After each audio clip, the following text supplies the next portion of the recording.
Bonsoir. La Fondation du patrimoine a été créée il y a 27 ans à l'origine et l'objectif était de sauver le patrimoine rural, une église, un lavoir ou encore un château. L'an dernier, 238 projets ont été soutenus, 30 millions de travaux pour notre patrimoine auvergnat. 1000 emplois ont également été sauvés ou créés grâce à la Fondation du patrimoine. On en parle dans un instant avec notre invité Thierry Martin-Lassagne. Mais avant cela, direction le village d'Olby dans le Puy-de-Dôme. Il y a un an, un appel aux dons avec la Fondation du patrimoine a été lancé pour restaurer l'église du village datant du 19e siècle, un édifice fragilisé par le temps.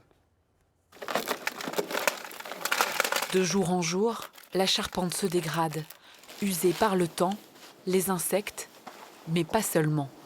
C'est là où on a toutes les infiltrations d'eau et on se rend compte que l'infiltration d'eau a provoqué de vrais dégâts sur cette poutre. Donc là, on voit que la poutre s'est affaissée, elle est descendue. Et tout ça est lié justement à l'infiltration d'eau qui vient des noues, qui était ici. Donc l'eau arrive et puis là, vous voyez, il n'y a plus rien qui tient.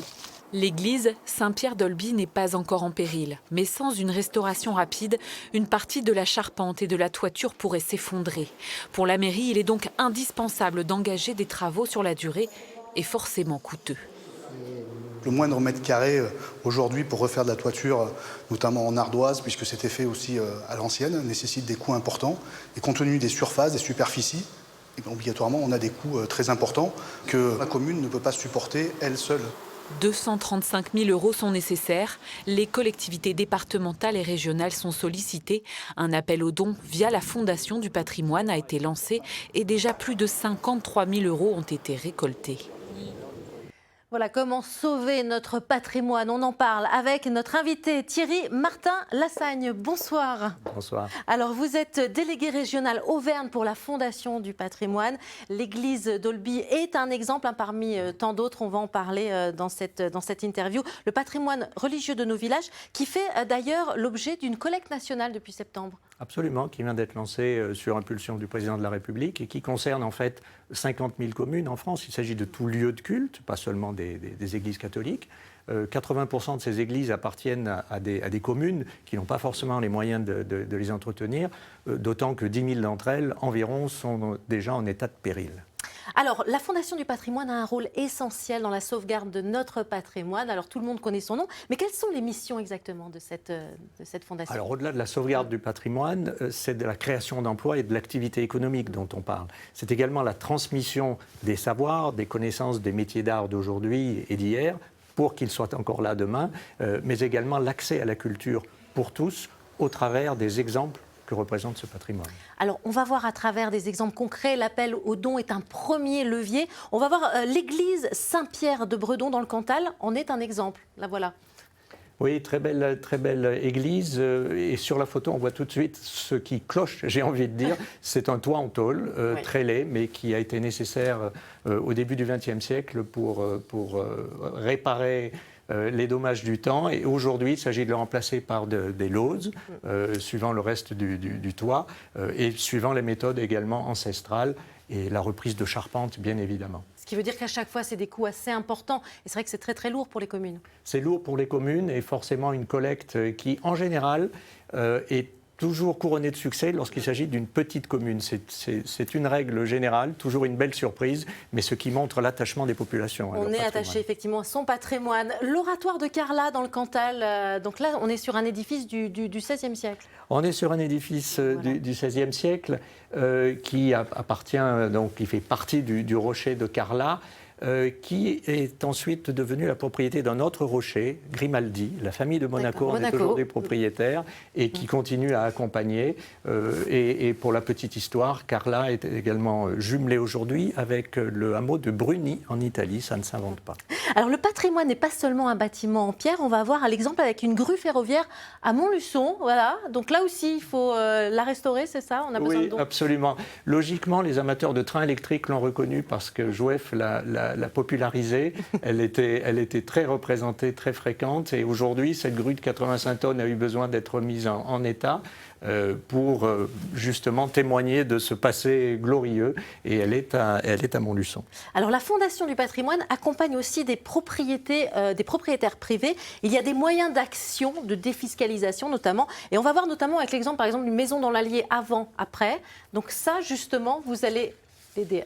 Alors là, on est dans l'insertion, qui est également un des moyens de rénover le patrimoine. Et là, il s'agit d'un chantier traditionnel privé, le label étant une manière de défiscaliser les travaux pour un propriétaire privé. Et on voit tout de suite la différence de l'avant-après sur tout ce qui se voit de l'espace public et est éligible à cette défiscalisation. Donc là, il s'agissait des façades et des menuiseries, voire de la toiture. Idem pour une maison du Cantal, justement, avant-après, on va voir effectivement, donc c'est intéressant. Si on ne paye pas d'impôts, on a quand même des aides justement pour Absolument, absolument. Une subvention remplace à ce moment-là la défiscalisation pour ceux qui ne sont pas soumis à l'impôt sur le revenu. Alors, il y a des actions de mécénat également, comme le couvent des Rédemptoristines à Riom, dans le Puy-de-Dôme. Là, c'est un très, très beau projet. Expliquez-nous de quoi il s'agit. Eh bien, ce couvent qui était évidemment inutilisé depuis les années 70 a été entièrement rénové pour devenir à la fois à l'extérieur un espace paysager, mais à l'intérieur une école d'art, une école de danse, un complexe cinématographique et également une médiathèque moderne. Donc aujourd'hui, 1000 élèves sont en permanence dans ce couvent, sans parler du passage occasionné par les activités culturelles diverses. Alors la mission Berne, ça on entend beaucoup parler, fait aussi partie des actions en faveur de notre patrimoine. On va voir le moulinage de Tence en Haute-Loire qui en bénéficie. C'est le dernier moulinage à soie en Europe, d'où l'importance effectivement de le sauvegarder. Et la photo rend bien hommage à la situation du moulinage, dans la mesure où un soir de 1990, les portes se sont fermées et tout est resté en l'état. Comme ça n'a pas bougé. Absolument. Ouais. Et donc il s'agit maintenant de les mettre à l'abri, ces témoignages, avec la toiture, avec les fenêtres, etc., pour s'assurer que d'un point de vue pédagogique, d'un point de vue culturel et touristique, ce témoignage de notre passé, de notre patrimoine industriel demeure pour les générations à venir. Dans notre patrimoine, il y a également le patrimoine naturel. Là aussi, vous intervenez comme avec un lézard que l'on va voir, c'est le lézard ocellé. Absolument, le plus grand d'Europe, il peut faire 70 cm. Il a besoin par contre d'un habitat calme, ça n'est pas une nouveauté, mais c'est une espèce désormais en danger. Donc il s'est agi de lui réaménager son habitat traditionnel. Ce sont des murs de pierre sèche, ce sont des landes sèches, mais ce sont dans tous les cas des gîtes dans lesquels il va pouvoir survivre et se reproduire. Et là aussi, ça fait partie des actions justement de la Fondation du patrimoine. Pour terminer très rapidement, 238 projets soutenus en Auvergne l'an dernier.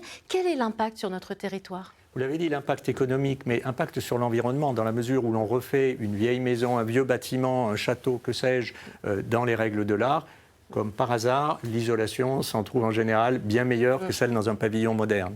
Donc là, rendre la France plus belle et la rendre plus durable se conjugue très facilement et logiquement dans nos actions, sans parler de l'impact social pour la vie du lieu où est ce patrimoine. Voilà, merci beaucoup Thierry Martin-Lassagne. Il y aurait encore beaucoup à dire, hein. C'est pour cela que je vous invite à aller sur le site de la Fondation du patrimoine, fondationpatrimoine.org. Vous trouverez toutes les informations pratiques, les contacts, les projets en cours et les appels aux dons. Voilà, n'hésitez pas également à témoigner, à partager vos expériences sur nos réseaux sociaux et par mail sur notre adresse mail. Restez avec nous, l'information continue dans Ici 19-20 avec ce qu'il faut retenir de l'actualité.